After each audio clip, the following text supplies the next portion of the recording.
Hello, my friend, and welcome to Beyond, the personal growth podcast for the people who are healing beyond their conditioning and beyond the cycles that played out before them.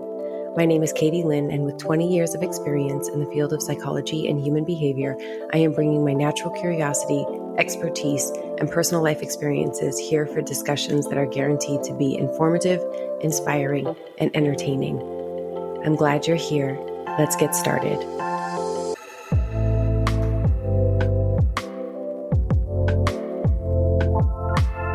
Today on Beyond, we have the incredible Sid Scott. Sid Scott is the creator of the Cure framework, which helps women reclaim their self-worth and break through emotional barriers.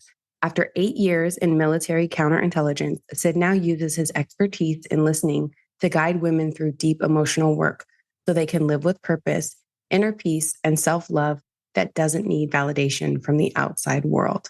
Sid, I am so grateful to have you on the podcast today. And the first thing that stands out to me in that bio is your background in counterintelligence. Can you say more about that? I usually don't say a lot about it, but specifically, my job was to listen to what people were up to, read between the lines, understand what's not being said, take the most essential parts of information and articulate them in a way that allows our decision makers to take whatever actions they need to take. So it's just people. I mean, I have had the honor of Sid holding space for me in a session, and the way that you hold space is really incredible. And it's one of the reasons I was like, I need to reach out to Sid and see if he will be on the podcast, because there is a true art to holding space. So as we use that terminology, what would you say about holding space? I'm interesting in that I usually tell people I don't really hold space. I create space. And the way that I think about it is it's a matter of it's energy. What's the energy that I'm bringing? And what's the space that I am really co-creating with somebody? I do my job in that I show up in my full power, the best me that I can bring and offer in that moment. And I show up in trust. I show up in surrender of that. I show up as that. And, organically, whatever needs to come up usually comes up in that space. So, and why do I say I don't hold space? Because in my opinion, this is just words. Mm-hmm. Words was my living. Words was my job. In my space, it's not just me. It's not only me. And I'm not really holding anything. And I'm not taking on anything either. I'm merely just witnessing. And to me, in my mind, probably just being way too literal, but in my mind, if I'm holding the space, that means I'm holding what's in the space. And that makes me that gives me a lot of responsibility and a lot of seriousness that for me, I don't know is necessarily helpful. Whereas to me, witnessing actually just gives so much more permission and allows the other person to really just be who they are. And not just witnessing in safety. Let me be more specific. Witnessing not to judge or not to change or not to fix, but really just allowing. And so that's how I relate to holding space. Yeah. Oh my goodness. I love this so much because that to me really articulates the power that was felt, because it's so rare at least in my walk in life, to be present with somebody and have that other person literally have no agenda, no motives, and outside of being a safe witness. And literally, it felt like being present to a blank canvas, and I'm painting and being witnessed in the painting. And so there's a level of vulnerability to it, and that becomes the space for so much alchemy, because that safety is there, that safety is felt. And there isn't this expectation of performance or, a certain outcome or anything like that. So there's a lot of freedom there.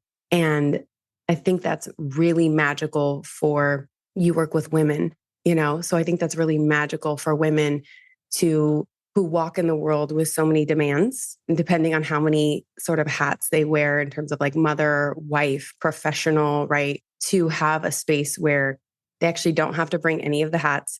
They can put everything down and be witnessed safely by someone who deeply cares and is really committed to presence. And honestly, like that's what's been the most transformational thing for me in my life is just being in those spaces where people allowed me to be me and people, having that blank space to really explore who am I really? Who am I really? And I feel like the more labels that we assign to ourselves, or your words, the more hats that we wear, the more rules and conditions that we, kind of have to live up to. Mm-hmm. And being able to come into a space where I don't really have to be or live up to any of those things has really allowed me to explore, like, well, who am I really? And that's so important. Yeah. There's a word that you said, and this was a bomb that was dropped, right? Like, and I don't even know if you knew it was a bomb when you like dropped it into the space, right? But you were sharing, you asked me a question. You said, what are your conditions for authenticity? And my brain was like, ooh, it did like a little reconfiguration, like that little wheel when we like load a new window in our browser that's spinning. My brain like was spinning in the wheel, which to me, especially in my work with clients, like I know once I hit that point in my clients where their brains kind of stop working for a moment, that's when we've gotten somewhere really powerful because the brain is literally reorganizing itself in real time. And I would love for you to talk a bit more about conditions because my experience, especially being on the receiving end of that question, was like, oh my gosh, there are so many conditions and I didn't even know they were there. They were running so subconsciously. So can you share more with us about conditions and what those are and just your experience of them? Okay. So conditions are really rules, and rules specifically around what's safe and what's not safe. And so that's what I really mean. And it all goes back to safety. Like ultimately, what's safe for me or what's not safe for me. And if you haven't really looked at that inside of yourself, there's so much opportunity for growth. There's so much opportunity for self actualization when you really look at what are the fears beneath the surface that I've been allowing to really run the show and create who I'm being and how I'm showing Mhm. up, moment to moment. Yeah. And I don't always use the word fear or lack of safety or unsafe in coaching because that makes it a little bit more difficult for us to access what's really going on beneath the surface. So I'll just put it, so what are the conditions? What are the rules?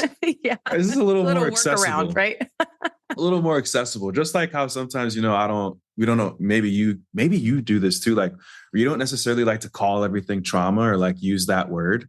Not everyone's ready to access that, or not everyone's ready to really For sure. hear it or relate to it that way. So I just say Yep. stress or overwhelm. Yeah. Right. Hmm. So, but anyways, that's to speak more to conditions.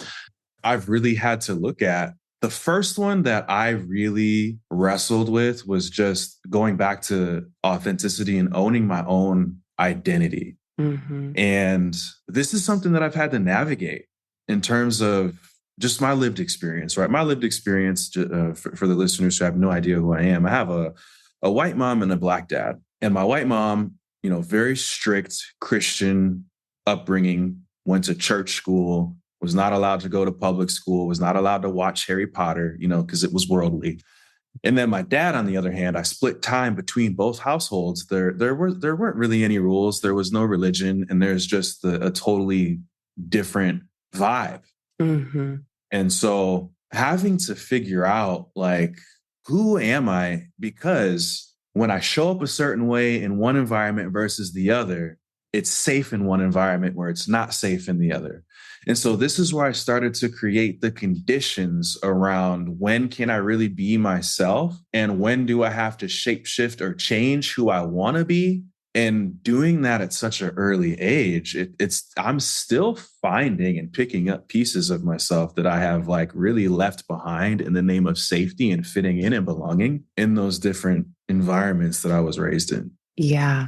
That experience is so unique. And I'm so grateful you shared it with us because you got to rub up against I call them like the unseen expectations. They're really like invisible, sort of like barriers and ceilings. And like that, I think people who may not come from a biracial or multiracial family wouldn't be able to see because their perspectives, they don't bump up against them every day or in such contrast like you got to, where it's like one household and then a completely different household quite frequently. Yeah. So I really appreciate that share. And when it comes to conditions, the reason I ask this question is because they can be so subconscious that even just asking ourselves that question of like, I wonder what the conditions are, our brains go and get us an answer, because that's what they're designed to do.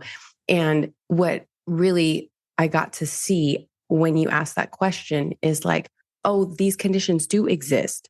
And it kind of doesn't matter so much, you spoke to trauma. It's like, it kind of doesn't matter so much where they came from. It more so matters how I'm going to leverage them now and what I'm going to do with them now and who I'm going to become as a result of this awareness now. Would you agree with that? I would mostly agree with that. And the reason why I say mostly agree with that is because awareness is one thing, and we can make significant breakthroughs with awareness. However, if we're going to attempt to move or act in a way that like challenges or breaks the condition, it might be very difficult to sustain that or embody that if we haven't addressed the circumstance or situation or experience that created the condition. Mm-hmm. So the awareness is key, but also we have to understand with that awareness, the part of us that made the condition, what does it need to feel safe with a new or different condition? Mm-hmm. And that's a matter of shifting or embodying something different, not intellectually, but like with every ounce of our being. Yeah. And so that's what happens sometimes when people have the awareness around the conditions, but find it difficult to change them. Like I come up with women all the time, high achieving, very successful. And they're like, listen, I know all my stuff. I'm very self-aware, but like, what do I do with it? And I'm like, you're trying to solve it from your head. Yeah. And you're trying to solve it as the, insert however many things that are after your name and all of the numbers that are in your bank account and all of the receipts that, follow you around. You can't solve this from there. You actually have to go to the root of the part of you that created that rule or created that condition, because it's a different level of thinking. Yeah. That created that. Yeah. Oh my gosh. I really hope that everybody listening just rewinds like a minute or 90 seconds and re-listens to that part, because something just clicked for me. So may I share this? This is a story. Please do. That's like, please, I would love to hear it. I feel like this illustrates what you're explaining so beautifully in my real life context. Oh, let's hear it. I had been repeatedly prompted by people. I think you might have been one of them too. Like, Katie, the feedback was, and this was mostly men, the feedback was, Katie, just unleash her. Just unleash her. Just bring her forward. Just be in your fullness. We need your fullest expression. We need your power. And I'm hearing this, I'm receiving it. And I'm like, what does that mean? Like, how I hear you and what the heck, where do we even start there? Do you have my academic brain, do you have like a 6-step process for how I do this?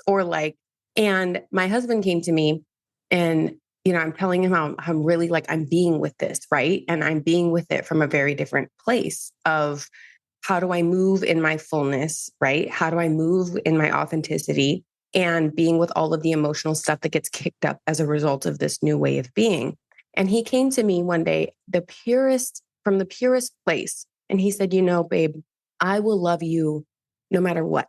Even if you don't achieve anything, even if you don't come with an outcome that is world changing or life altering, or because he knows me as the achiever, right? I love to create. I love to do. I love to help. I love to serve. I love to be impactful.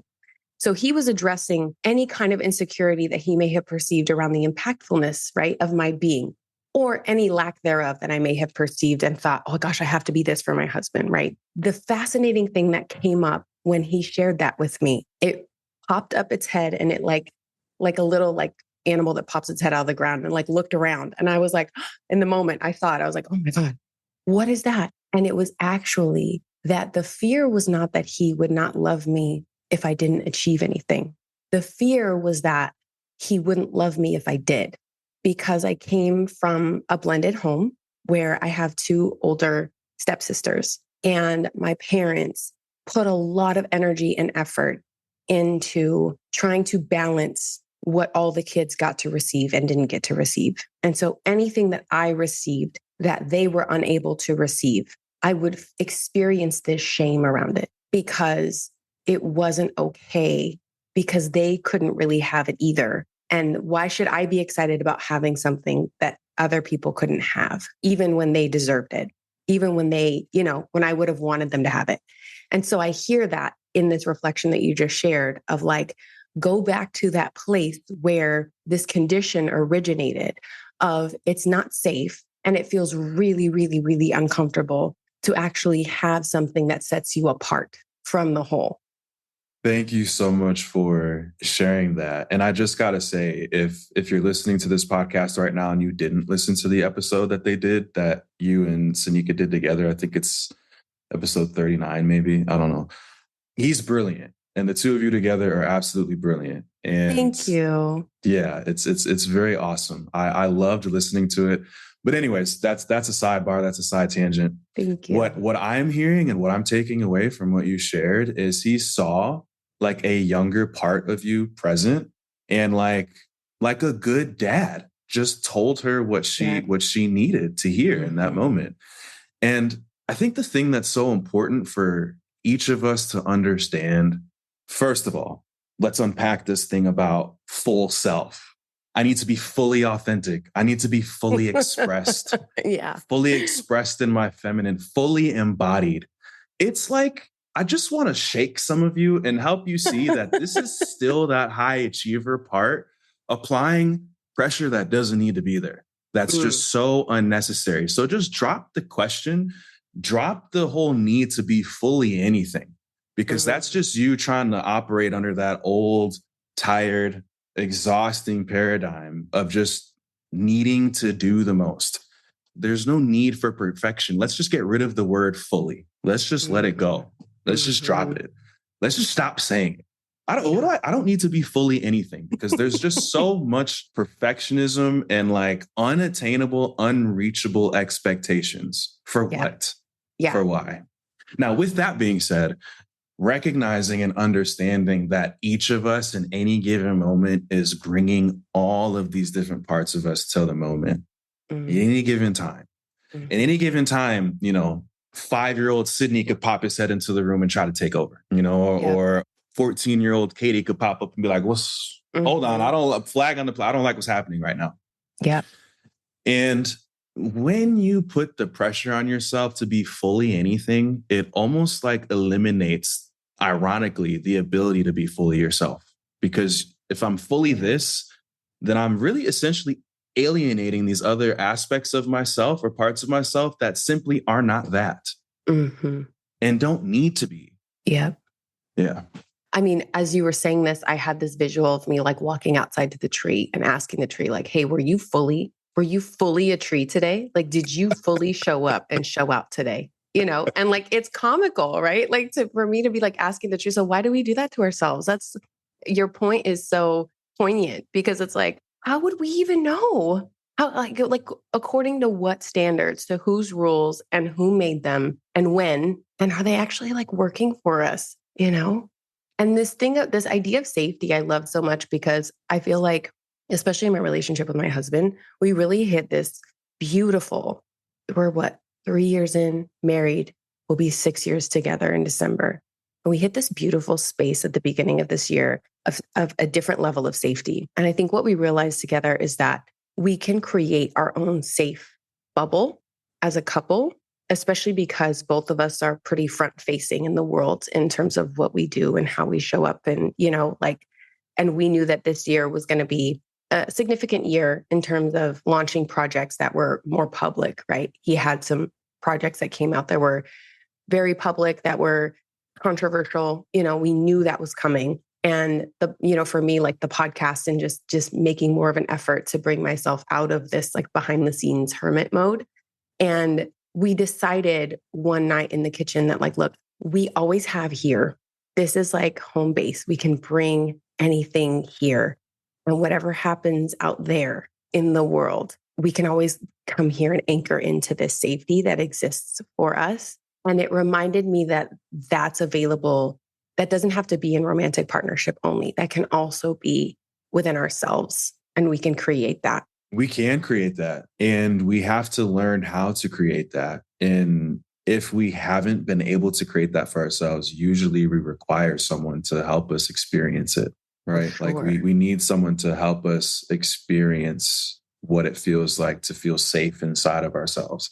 I feel so much for, those of us that grew up in environments where we were really left to our own devices, like more often than not, to deal with our emotions, to deal with tough things that happen, to deal with just life. I mean, I feel like a lot of my childhood, the word loneliness is how I would describe it, more often than not. Mm-hmm. And so I had to really, I didn't, it's hard. Like I felt safe being in my head, but I didn't feel safe in being with like my emotions or like my discomfort.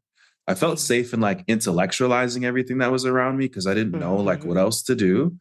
Yeah. And so it took other people coming into my world and kind of like getting me out of my head and into my body and like finding the, internal sense of safety there. And once you have it, like once your nervous system has the blueprint or the model, right? Like then you have a really a much better foundation to move forward with. Yeah, absolutely. And I resonate with that, being safer in my head than in my emotions, especially growing up as an athlete, right? Because I played softball, so I was a pitcher. So like I got to reset every pitch, like no matter what just happened. If I struck her out, then great, right? There was a little high and then I got to come back and start from zero again with a new batter. And so like, I really remember consciously learning how to not show my emotionality when I was playing. And then I think I escaped there. I was like, wow, this is really cool that I can just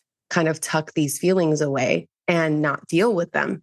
Yeah. And what's so cool about that is just like, that's also like teaching you that that's powerful. Yep. Like like I'm in my most powerful, unmesswithable state when I do that. For sure. Yeah. For sure. And then the irony is so much of my healing journey over the last, was this 2024, 10 years, between 10 to 15 years, has been undoing that. Because what I realized is after my athletic sort of career in air quotes ended, there were so many things that ended at one time in the span of a year and started at one time. And I had no idea how to actually process grief because I sort of cut it before it could go all the way through. You know how with emotions, you like process them all the way through. And if you can ride that wave all the way through, then it's like when you see a toddler who's having a tantrum, you like if you are with them presently through the whole thing, they'll take themselves on this journey where they go through the emotion, they have the expression, and then they reach the other side and they're like calm and they're okay. Yeah. And they're like, okay, I'm good, right? As long as they have that safe space and you're like, I'm with you. I got you. It sucks. It's terrible, right? Like, I get it. It's upsetting. I love you. Like you're really with them. And so that's the nature, I think, of how we process emotions. But then I stunted it because I was like, no, you can't. I don't have time to deal with this. Like, I'm not going to deal with it. And I don't have to. That was the theory. I don't have to deal with this. I can just get over it. I can just move on. Right. Not right. Actually, not right. It came to a head. And then that's when so much of my life started to not work because there was all of this stuff under the surface that was like begging for my attention, and cue all the stuff that comes up when you've been ignoring things for so long, the binge drinking, the issues with food, issues with body, antidepressants, anti-anxiety meds, right? All that stuff. And so the work with you is so powerful, and the work that people who are in the emotionality of things and who teach emotions and emotional intelligence and all of that is so significant because there is this level of what you just kind of spoke to of exposure therapy that must be present. Like, these are the irony, the kicker about emotional healing is it's not a solo sport. It's like, it's a team sport. healing is a team sport. And so to be able to find these places and have access to these places where I can, or anybody listening can bring themselves to this space and be in a safe space with themselves and somebody else who is safe is the exposure therapy, right? And it is some of the most challenging healing work I've done in my life because I learned, look, you get so much further in life according to society when you actually don't have to, and when you don't share these emotions, when you put them away, when you show up and you deliver and you perform and you exist for the sake of others. You just said so much. I'm sorry, I want a tangent. There's so much there. And I love it. And I loved every second of it. And I would like to circle back to something that I think is incredibly significant in what you said, in that you weren't letting yourself access grief with all of those things and sadness. And then, you realize that your life started to not work. Mm-hmm. I want to circle back there and highlight something, that whatever, we all have our emotion that has been deemed unsafe. Mm-hmm. We all have it. We all have it. There was a study done on affect phobia therapy that is really exciting. Maybe we can link it in the description. That I think I would love to. Yeah, mm-hmm. That would be really insightful. But all that really means is fear of feeling. Like the affect is the neuroscience word for feeling. Mm-hmm. So fear of feeling. And so, but with that, we all have one or a cluster or a few that like we're afraid to feel. But what's interesting about that is if we can't feel or like be with one of them, it kind of kinks the flow of emotion in general. Yep. And if emotions are what our body uses to get our needs met, and we're kind of kinking the flow, then we're not really able to get our needs met in the most effective ways. And then we kind of go down this path of getting them met in like the most unhelpful, maladaptive, negative ways that we can. Yeah. But to your point, if we can uncover that, what it is that we have been afraid to feel in terms of an emotion, it unlocks all of the other ones and everything else. Oh, yeah. And so I would love if you could share, like, what was not being able to go into grief or sadness? Like, what was it blocking in your life? I'll tell you. You. So, okay. So I had a moment where somebody said, I don't know if it was somebody famous, but you probably heard this quote before, where it's like, grief is the outward expression of love, of how deeply you loved. And what I didn't know about myself is that the reason I experience so much grief is because of my capacity to love so deeply. And I didn't love this about myself for a really long time, but I am that person who will walk outside, see a butterfly, and think it's the most magnificent thing I have ever seen. And just be like, oh my gosh, did you, like, I will literally watch it in awe. And I thought that was a bad thing. I judged that as a really bad thing, that I felt so connected and so excited to be here on planet Earth at this time and just wonder at like, the reason I love to people watch is because people are so incredible to me. I'm like, look at this human. Like the chances of this human existing are so rare. And like this human is here and they're doing their thing. And I had an example of this the other morning because I went to it's not a small town, but I live in the same area that I like grew up in, right? So I went to college and came back and then got my master's and I'm here. And so there's a tire shop that we've been going to. It's existed like for probably 4 decades now and it's family owned. So I went in there the other morning because I had a nail in my tire and I had bought these tires from this tire shop. And I'm sitting in the waiting room and the owner walks by the window and he's all gray now. And I had this moment of like, I get emotional. Like, this is it, right? This is the stuff that I had deemed like not acceptable because it's like, Katie, why are you crying over a tire shop owner that like, this is so silly. That's what my brain used to say to me. And I saw him walk by and he's all gray. And I'm like, this man has created a legacy for his family. And he's like such a beautiful representation of what it means to live a life of contribution and a life that's like bigger than he is. And this shop is everybody in the community knows of it. It's got a wonderful reputation. You call them and you tell them you have a problem, and they're like going to sit on there and they're going to help you problem solve until you have a solution. And they will literally tell you that. They're like, we're going to figure this out. And it's such a beautiful representation to me of like how precious life is. And for the longest time, through like my younger years and like my teens and my 20s and even some of my early 30s, for me to be like this was so not, it was just like deemed a waste of time, a waste of emotion, a waste of energy. And it's like, but it's so beautiful. To me, it's such a beautiful representation of like, look at how precious this is. Like, this man won't be here forever, and neither will we. And like, he's providing jobs and like, he's helping people every single day, and he's aging. It's just precious. Yeah. So what I'm hearing you say is that allowing yourself to experience and feel like grief and sadness has like brought color to your life and fullness to your life and vibrance to your life and gratitude and appreciation and joy and love. And like, just to think of like how much of that you would miss out on over just the not being willing or able to get into the grief and the sadness. And that's so huge when we're talking about beyond, when we're talking about, creating a life that needs no escape and just embracing who you are and creating a life that's just so authentic and beautiful and one that you really love. You have to be willing to go into the depths of whatever those emotions are that you've been avoiding to unlock everything else.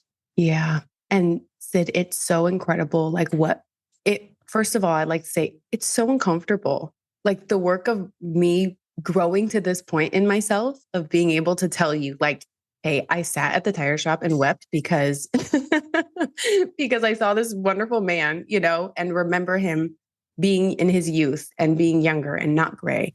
And it's so worth it to me because what has happened is my brain catches now these fantastic organic moments every single day of life that cannot be bought. Like you can't order it on Amazon. You can't hire anybody to create it for you, right? Like they are so natural and a result of the alchemy that this planet is. And the connection, right? And my friends kind of joke with me, like, what a wholesome gal you are, like you're so wholesome. And like, but that's the significance of it to me. That's what makes being here worth living to me is like the wholesomeness that's available, the sweetness of, we pray every night as a family. And then the sweetness of that first night when our 3-year-old gets confident enough and he grabs our hands and he says, I'll pray. And he leads the prayer, right? And like, we didn't ask him, and he's literally just reflecting back to us what he's seen at the table, and his prayer is so precious. He's like, thank you for our forks, thank you for the light, and he's like, just anything he could see with his eyes is what's getting included in the prayer, right? But it's and his smile, he's so proud of it. And it's just like, if I had shut off this aspect of myself, I would not be able to see as much beauty as I see in the world and experience every single day. That's beyond money and beyond fashion and beyond status and beyond anything really that I have the ability to control or manipulate myself. And what's wild about that is you would have all of the success that you have now and not even be able to really enjoy it or feel it. And that's the thing right there. Like, I want all of us to get everything that we would like to get in life, but I would also like us to really enjoy, like you said, those moments that like can only be brought or experienced through presence. And I feel so many of us, more and more of us, honestly, are so trapped in this life that is moving so fast that is just so incongruent with a spiritual life that allows us to truly feel full. Yeah. Oh my goodness. Yeah. And for what? To have more stuff? To, you know what I mean? Like Yep.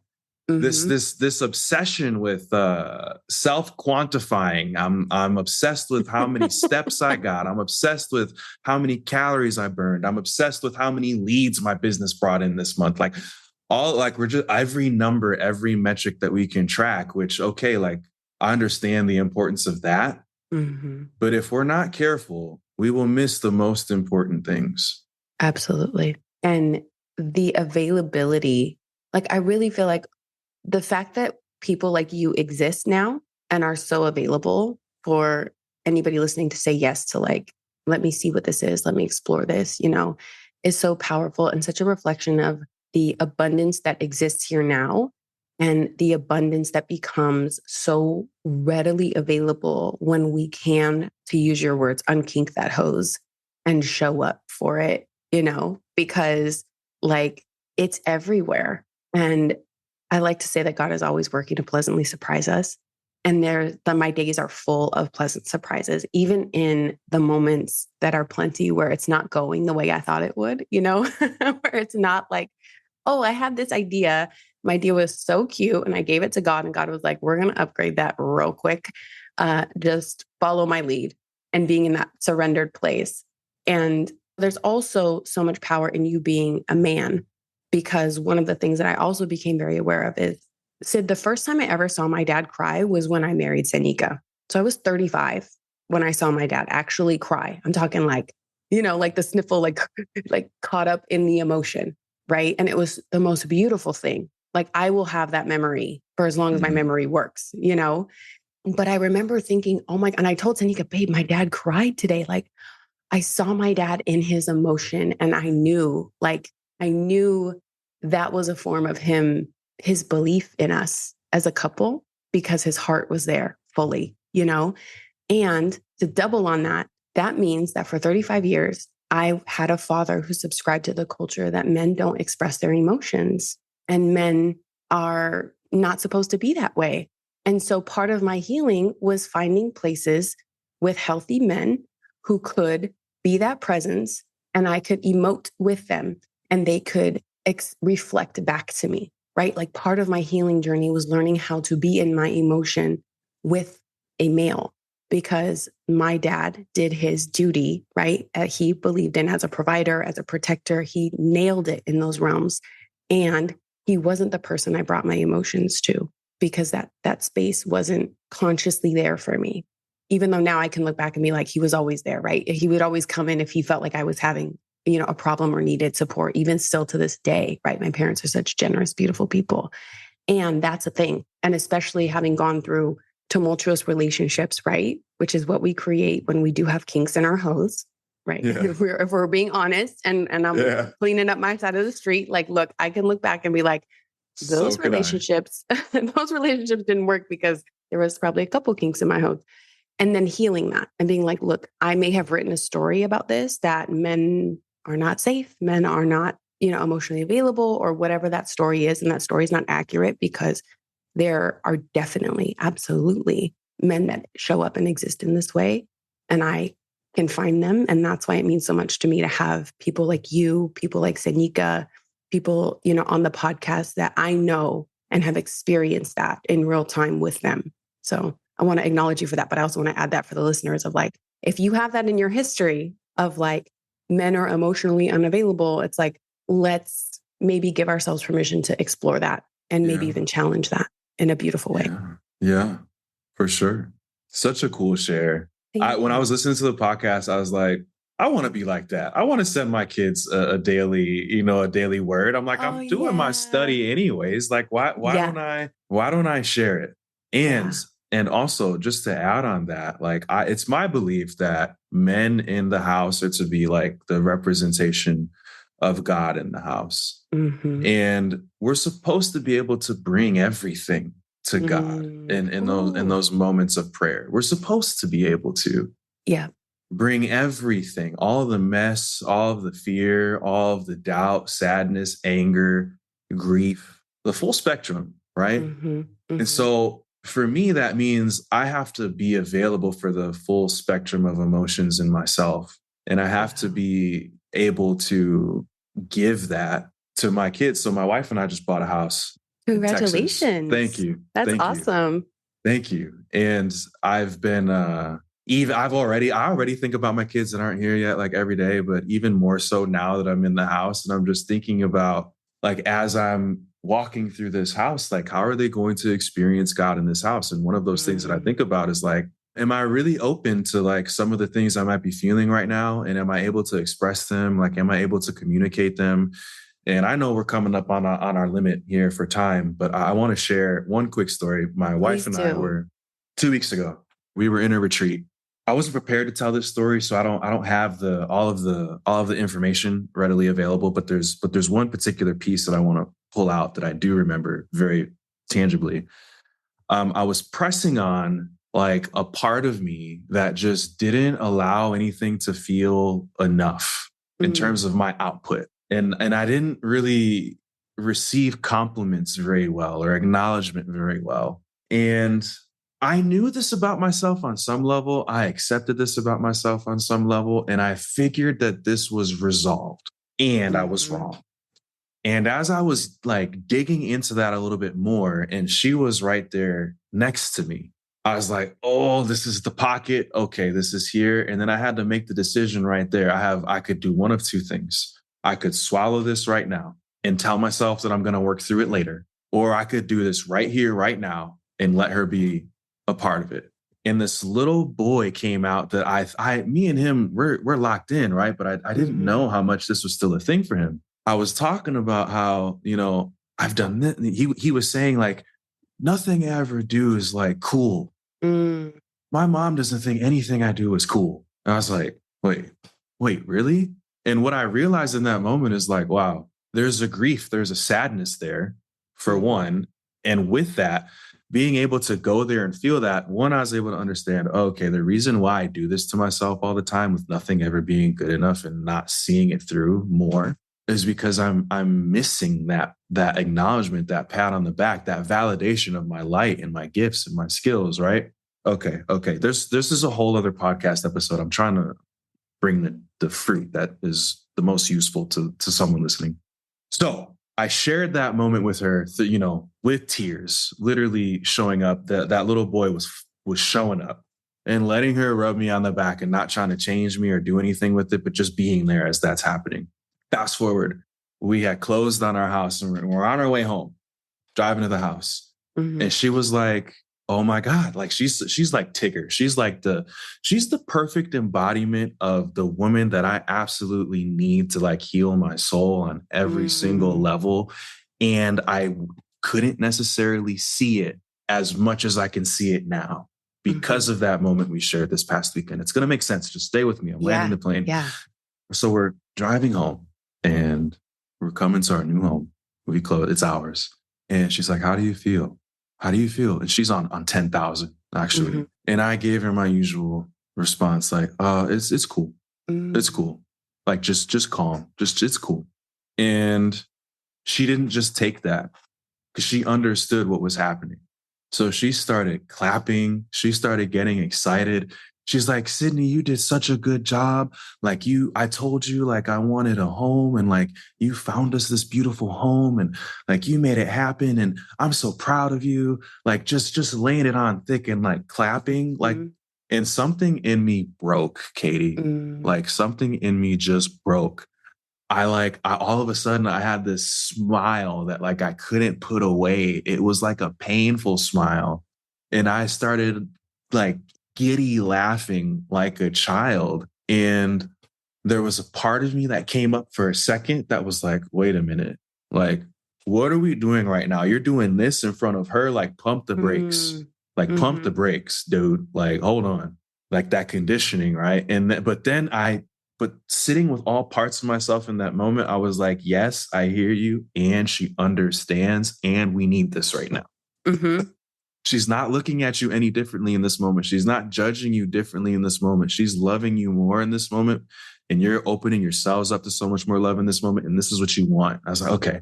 So then more excitement and joy could start flowing. And for like a few days after, I would take myself back to that moment and uncontrollably just like start smiling and beaming again. And I was like, wow, to what you were saying earlier, I've got so much more excitement and mm, joy available now. And now when my kid gets excited about something, I'll be able to match their energy because guess what? My mom wasn't able to do that for me. mm, My mom is amazing and she didn't have that modeled for her. mhm, So even when, we told her that we were getting this house, she was just like, why there? Mm. It wasn't like, oh, congrats. It was like, oh, like, okay, like, and then we told her, like, it's like it's 4 bedrooms. It's got an office. It's got like and all this stuff. And she was like, why so many bedrooms? Just like, Yeah. Mm-hmm. just, and I'm promise I'm getting Yes. there. Two Yeah. years ago, I had a conversation with my mom. I was like, Mom, you know how you told me I was vain when I was 6 years old looking in the mirror at myself? She's like, no, I don't remember that. I'm like, that's fine. You don't have to. But what I Yeah. realized about that moment is you saw me admiring and appreciating myself and having Mhm. positive feelings towards myself. And no one let you do that, did they? Like you Mm. were forced to dim your light, weren't you? Yeah. And I didn't know this about her, but she was like, I was. I was like, Wow. okay, okay. And so, Mom, like, this is what happened to me now as a result. I know you didn't mean it, but I'm just Mhm. going to give it to you. You can do with it what you want. And this is what I'm figuring out now. Mhm. I've been dimming myself because that's what you taught me and showed me how to do. So, for full circle moment now, I'm not resenting my mom because Yeah. I understand what's happening. I'm like, okay, Yeah. she doesn't know how. Mhm. And that's also why I don't know how. When I do something cool and someone tries to tell me, and I'm like, yeah, but it could have been this, it could have been that. I could have done this better. I could have I'm just get it off me. I'm putting it all out there, Mhm. Mhm. And so now I have this excitement. So now when my kids do anything, I know how to feel it for real. I thought I knew how to Yeah. feel it, but there was a whole nother level Yeah. that's available now. Wow. Thank you so much for bringing that forward for us here. That's incredible. Yeah. And your kids are like, they're already blessed because, they'll have you and your wife as parents. And there is nothing sweeter than watching a father who is able to be fully present with his children and meet them, like fully emotionally present, fully mentally present, like physically, all of it. There's nothing like that on the planet. And your willingness to grow into that with yourselves first is so incredible. It's so incredible. And I love how attuned your wife is to you. Like, wow, that's beautiful. That she can read you, she can see you and in that loving, in that embrace and that nurturing without being a motherly, because that's a line too, right? Right. And it's just beautiful. That's an incredible story. Thank you so much for that. And I love what you shared about there being this other layer. And to me, that's the whole thing that I've experienced is that just when I think I've hit it, there's more. There's more. And so it's like, to me, now what I'm learning is that, like, oh, my life is expanding in direct proportion to my willingness and capacity to be with myself That's in right. the emotions, in the feels, and be with my husband and be with my children. And like, how willing am I to like ride the ride in surrender and in love and in full availability to it? And now I feel like that's the game. That's the game we're playing. And that's a game I'm here to play with people and you're here to play with people. It's like, let's go for it, dive into it. Let's dive into it. And, Yeah. never thinking that like we've arrived, Mhm. being Mhm. willing and open to explore yourself. Yeah. And then, the next level is doing that with someone else too. Like it's one thing to Yeah. be, powerfully coached by yourself. And it's another Mhm. thing to have someone witness you in that and go on that journey with you. For Um, sure. For yeah. So sure. that you can just be, who each other needs in any given with whatever comes up. Yeah. I think that is really the game, especially as women, we like when we decide that we're going to be in partnership, it's like, I think there's people that think, oh, I've gotten there. I've arrived when I find my person, my partner. And it's like, oh, that's just the beginning. There's so much both of you bring to this dynamic that you're going to heal through, evoke. And this is literally the only person on the planet that could bring you this key. And like what you shared about your wife, she is the embodiment of what I would require in a woman to access this healing that's available in me. There's so much wisdom in that and truth in that. Yeah, I needed Tigger in that moment, not Eeyore, Mm-hmm. right? And Yes. if I hadn't been, in touch with myself enough to, and what's also really cool about this is God, because like on some level, I understood that that's what I needed, Yeah. even if I didn't really know why or understand why. Yeah. And Yep. and what's so cool is I'm going to continue to figure out how and why. Yep. And that's Yeah. the thing about God, right? God is always like 50 steps ahead. Yeah. And then we get to this moment where we're like, oh, wow. Or at least I do, where I'm like, that was some mastermind moves. Like I would not have been able with my cute human brain. I would never have been able to calculate that or organize that in the way that God did. Like, wow, just wow. So, Sid, I am so grateful for you. Thank you for your generosity today and your wisdom. If you are listening and you want to learn more from Sid or even consider working with Sid, you can find him at coachwithsid.com.